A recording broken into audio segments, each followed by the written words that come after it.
જય માતાજી, જય શ્રી કૃષ્ણ. કેમ છો મારા YouTube ફેમિલી? ને ગાઈસ, હવે તો ભીમ 11 આવે છે. ધ્યાન રાખજો પતેરમ મામા, નગર પછી મામાના હાથમાં ચડી ગયા તો પછી નહીં વધે ચપ્પલના તળિયા કે નહીં વધે નડિયા. સાચું ને? હા, પકડાઈ ગયા તો મામા મોર બોલાવી દે ફટાફટ. बात तो सही है दौड़ना तो पड़ता है.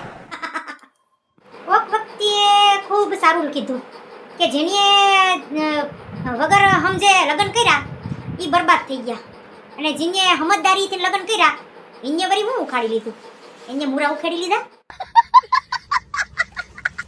હે, સાચું ને?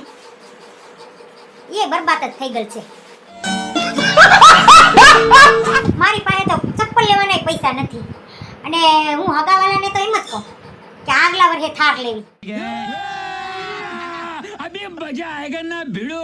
પાછું પડવાનું તો થાતું જ નથી બિલકુલ. હા,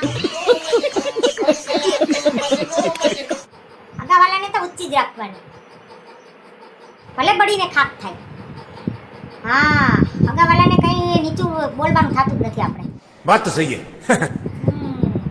બે ડબલ ચડાવીને જ વાત કરવાની. પછી ભલે સફળ લાઈનો ઘટતા હોય, રિચાર્જ લાઈનો હોય, પણ કરવાની ઊંચી ઊંચી જો આપણે. अभी मजा आएगा ना भिड़ो.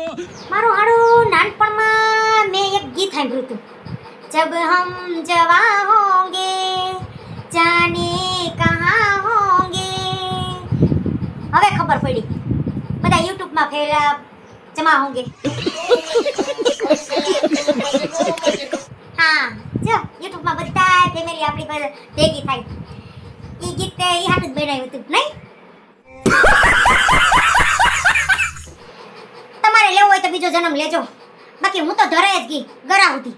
હા, આપણે બીજો જન્મ લેવો જ નથી, લેવાનું થતું જ નથી. ભગવાનને ના જ પાડી દે કે આપણે બીજો જન્મ જોતો જ નથી. કૂતરા બિંદડાનો દો, બાકી માણસનો બિલકુલ નથી જોતો. ગરા સુધી ધરાઈ ગયા બાપા, ગરા સુધી. આ નો રેવા દે આપણે હેઠ કે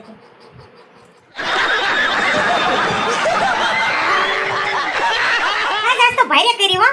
અમાર દિયા બેન જો ઘાયલ થઈ ગયા ત્યાં એકની વાહે ત્રણ જણા જો બેઠા. આઈ જોયો, એકની વાહે 3 જણા ટાપીને બેઠા. બોલો,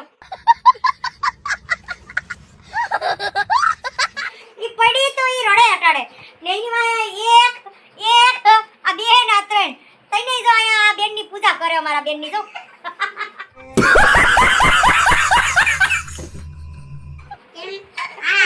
રમવા જાય પડપડિયાને પછી ભક ડેરીને પડીને હવે દેખે. ગાઈસ, તો આ વિડિયો અહીંયા પૂરો કરીએ છીએ. જો તમને વિડિયો ગમે તો લાઈક, કોમેન્ટ, શેર કરજો અને સબસ્ક્રાઇબ કરવાનું તો ભૂલવાનું જ નહીં. તો મળીએ નવા વિડિયોમાં. જય માતાજી, જય શ્રી કૃષ્ણ, આવજો, બાય બાય.